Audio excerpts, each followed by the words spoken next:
Mga kapuso, 8 probinsya ang tinamaan na sinasabing pinakamatinding red tide sa Visayas sa loob ng mahigit 3 dekada. Kaya may payo po ang mga otoridad, iwasan munang pagkain ng mga shellfish sa mga apektadong lugar. Nakatutok si Cara David.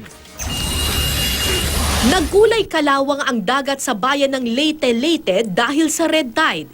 Isa ang Leyte sa 8 probinsya sa Visayas na apektado ng red tide. Ayon sa BIFAR, Bureau of Fisheries and Aquatic Resources, ito na ang pinakamatinding red tide na naranasan ng Visayas simula 1983. Kaya iwasan muna ang pagbili at pagkain ng shellfish mula sa ilang piling baybayin sa Rojas, Pilar at Sapian Bay sa Capiz, Altavas, Batan at New Washington sa Aklan, Dawis sa Bohol, Mati, Davao Oriental, Gigantes Island sa Iloilo, Western Samar, Leyte at Biliran. Ang red tide ay ang pagkukulay pula o kalawang ng dagat dahil sa pagdami ng dinoflagellates, isang uri ng organismo na nakakalason sa tao. Ayon sa BIFAR, posibleng ang mahabang dry season at pabago-bagong temperatura ang dahilan ng red tide na nakakaapekto ngayon. Hindi namamatay ang shellfish kahit na may red tide sa dagat, pero delikado kapag kainin ng tao ang shellfish na kontaminado nito.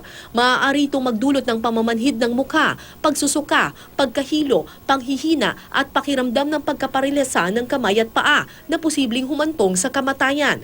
Noong November 30, isang bata ang namatay sa Carigara, Leyte matapos kumain ng lamang dagat. 22 na ang nabibiktima ng red tide sa Leyte at Biliran. Ipinagbawal na ang pag-aangkat ng shellfish mula sa mga apektadong baybayin.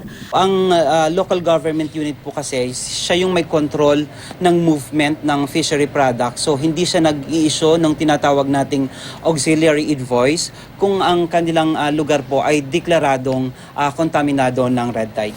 Ang supply ng shellfish sa mga palengke sa Metro Manila at iba pang bahagi ng Luzon kadalasang galing daw ng Cavite, kung saan walang red tide ngayon.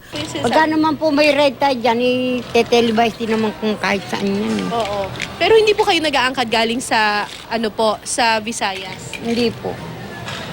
Hanggang Cavite lang po kami. Ayon sa BIFAR, ligtas kumain ng isda, hipon at pusit mula sa Visayas. Ang apektado lang ng red tide ay mga shellfish at alamang tulad ng tahong, halaan at talaba.